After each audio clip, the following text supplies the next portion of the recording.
સાંઈ બાપા 1991 સાલમાં મુંબઈ હતા. તે વખતે સાંઈ બાપાને એક સત્યાનંદ નામના સંત, જે હિમાલયમાં કેટલા વર્ષોથી ત્યાં તપ કરતા હતા, સાધના કરતા હતા, મળવા માટે આવેલા. હવે પ્રસંગ તો એવો બનેલો કે ત્યાં કોઈ હરિભક્તો ચારધામની યાત્રા ગયા હશે, એમની સાથે એમને પહેલી વખત મુલાકાત થઈ અને હરિભક્તોના ચહેરા ઉપર આનંદ જોઈને એને સામેથી એમને એપ્રોચ કર્યો. હવે તો બેંગાલમાં આઈએએસ ઓફિસર થયેલા, 81-82 ની બેચના આઈએએસ ઓફિસર. પછી એમને એમ થયું કે ના, ભગવાનની પ્રાપ્તિ કરવી એ મનુષ્ય એનું ફળ છે. એટલે બધું જ છોડીને એ હિમાલયમાં તપ કરવા ગયા. ગંગોત્રીથી ઉપર તપોવનમાં 1 વર્ષ એમણે તપ કર્યું.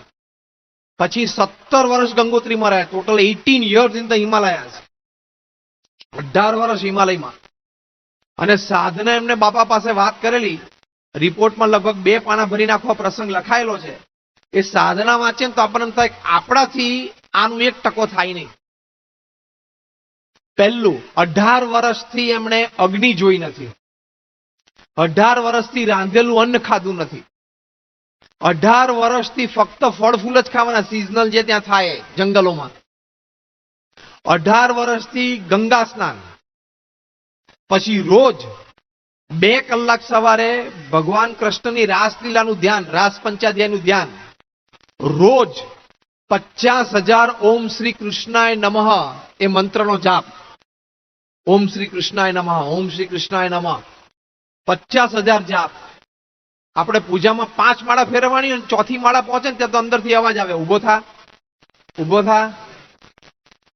સમજો છો? અવાજ આવે અંદરથી, અંતર આમ નાભીમાંથી અવાજ આવે.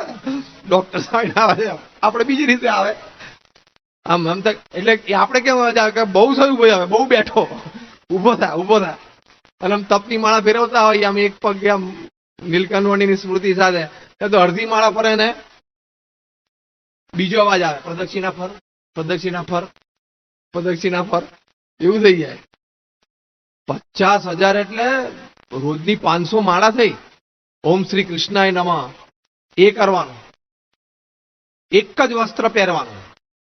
હવે હિમાલયની કેવી ઠંડી, પણ યોગાસન ને બધું કરતા હોય, પણ તોય આવી સાધના, પણ મનમાં અત્યંત મૂંઝવણ કે મને ભગવાનના દર્શન કેમ નથી થતા, મને ભગવાન કૃષ્ણ દર્શન કેમ નથી આપતા.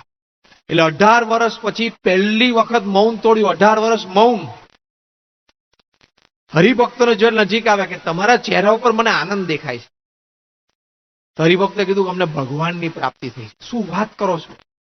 કે આ પ્રમુખ સાંઈ મહારાજ અમારા ગુરુ છે, એ સાક્ષાત ભગવાનનું સ્વરૂપ છે, સાક્ષાત શ્રીજી મહારાજ છે. તો કે મને એમનો ફોટો દેખાડો ને. તો હરિભક્તે પોકેટ કેલેન્ડર કાઢ્યું ખિસ્સામાંથી અને એમને પોકેટ કેલેન્ડરમાં બાપાનો ફોટો દેખાડ્યો. અને સ્વામીનો ફોટો હાથમાં લીધો ને, આંખમાં જળજળી આવી ગયા કે ઇનકે ભાલ પ્રદેશ મેં બહુ તેજ હૈ, કે એમના કપાળમાં બહુ તેજ છે. એ તો અત્યારે બહુ લોકો કહે છે, બાપા વ્હીલચેરમાં બેસી ગયા, 5 વર્ષથી 95 વર્ષની ઉંમર છે, તો પણ જેટલા લોકો નવા દર્શન કરે છે ને, હજી આ વસ્તુ તો બધા બોલે છે, હજી એમના ચહેરા ઉપર તેજ એવું ને એવું છે. એટલે બ્રહ્મતેજ થોડે સુકાય. પેટ્રોલિયમ પ્રોડક્ટ, એવા જે કોસ્મેટિક્સ, એનું ચોપડેલું 2-4 કલાકે ઉતરે. આનું ઉતરે? આ તો બ્રહ્મતેજ છે, એના ઉતરે. પેલું લપેડા કર્યા હોય ઉતરે.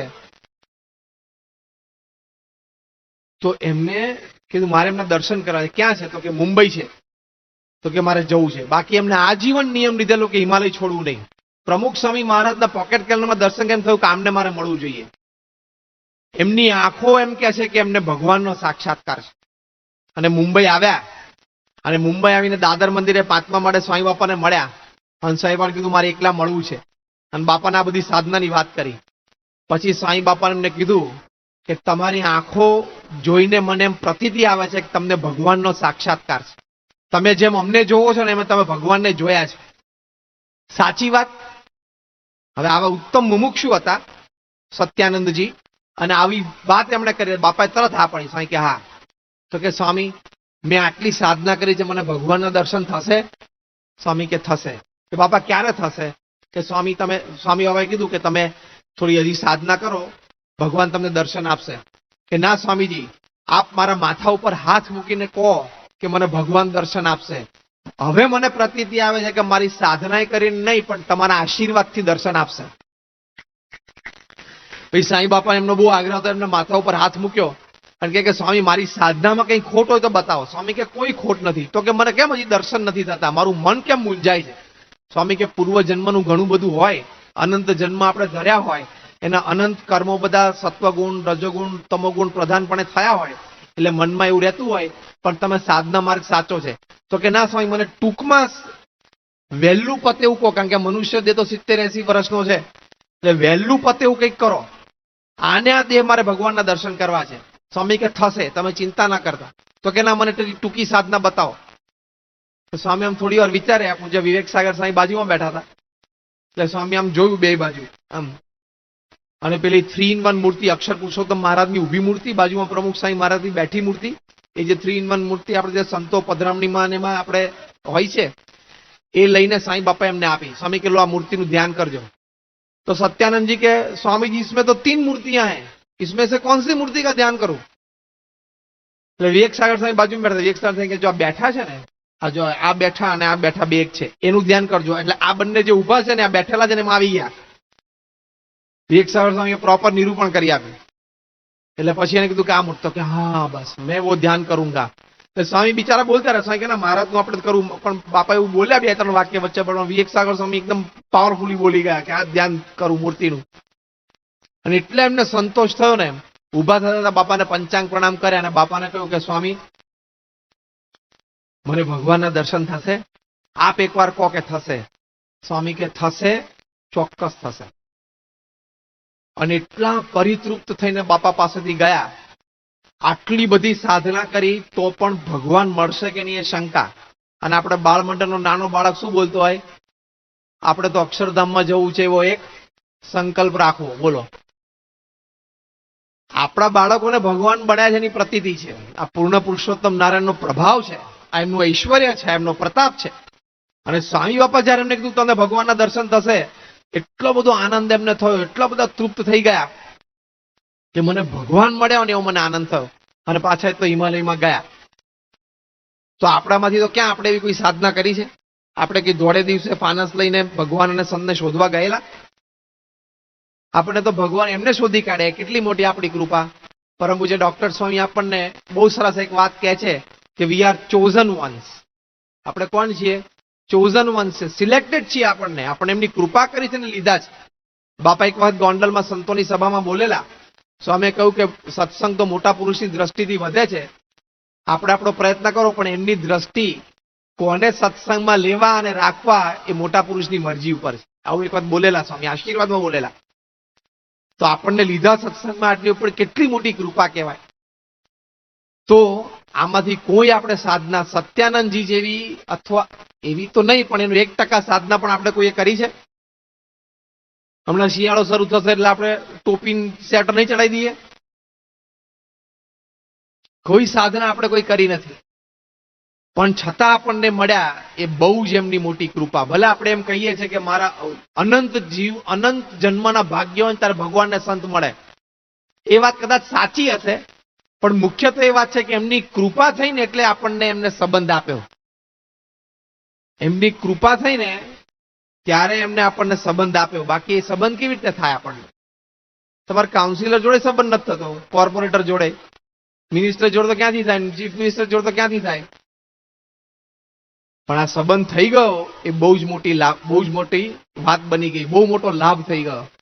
એટલે જો આપણે કોઈ એવી સાધના કરી નથી છતાં મળે, એ પ્રાપ્તિનો આપણે રોજ વિચાર કરવાનો, એ પ્રાપ્તિનો આપણે રોજ આનંદ લેવાનો.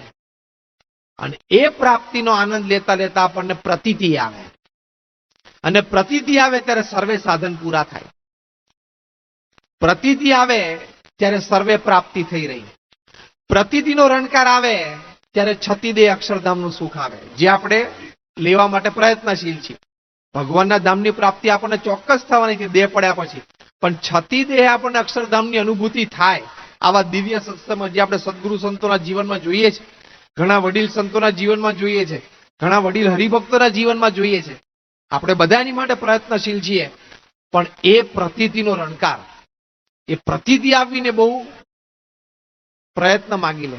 રોજ પ્રાપ્તિનો વિચાર કરે ને પછી પ્રતીતિ આવે. સાંઈ બાપા એક વખત છે ને અમદાવાદમાં હતા. બપોરે 1:30 વાગે સાંઈ બાપા આરામમાં જાય, 1 વાગે જમી લે, 1 થી 1:30 ની વચ્ચે બપોરની મુલાકાતો ચાલતી. એમાં એક યુવક બાપા પાસે આવ્યો, ગુણભાવી જેવો હતો. જેવો સ્વામી બાપા પાસે આવ્યો, ધ્રુસકે ને ધ્રુસકે રડવા માંડ્યો. એટલે સ્વામી કે શું થયું? એટલે પૂજ્ય વિવેકજીવન સ્વામી એમની વાત જાણી રાખેલી. એટલે વિવેકજીવન સ્વામી શરૂઆત કરી કે સ્વામી આ એક યુવક છે, એને એવી રિસર્ચ કરી છે કે એક જ આંબાના છોડ ઉપર એક બાજુની ડાળી ઉપર કેસર કેરી થાય, એક બાજુની ડાળી ઉપર હાફૂસ થાય. એવી એને રિસર્ચ કરી છે ને આખી આ થીસીસ લખી છે. સ્વામી તો બહુ શાર્પ છે, ઇન્ટેલિજન્ટ છે. સ્વામી તરત પૂછ્યું તે લખ્યું છે પણ પ્રેક્ટિકલ કર્યું? તો નીચેથી એને કોથળીમાંથી છોડ કાઢ્યો કે સ્વામી જો આ છોડ મેં ઉગાડ્યો છે, એક આંબાનો છોડ, એમાં એક બાજુ કેસર થાય, એક બાજુ હાફૂસ થાય. તો સ્વામી બાપા આમ જોઈ રહ્યા, કે બાપા તમે સૂંઘો, તમે આ પત્તું સૂંઘો એટલે તમને ખ્યાલ આવશે કે આ કેસર છે ને હાફૂસ છે. તો સ્વામી બાપાએ સૂંઘી. સ્વામી કે આ કેસરની સુગંધ છે. પછી કે હવે આ પત્તું સૂંઘો. સ્વામી કે આ હાફૂસ લાગે છે. બરાબર છે.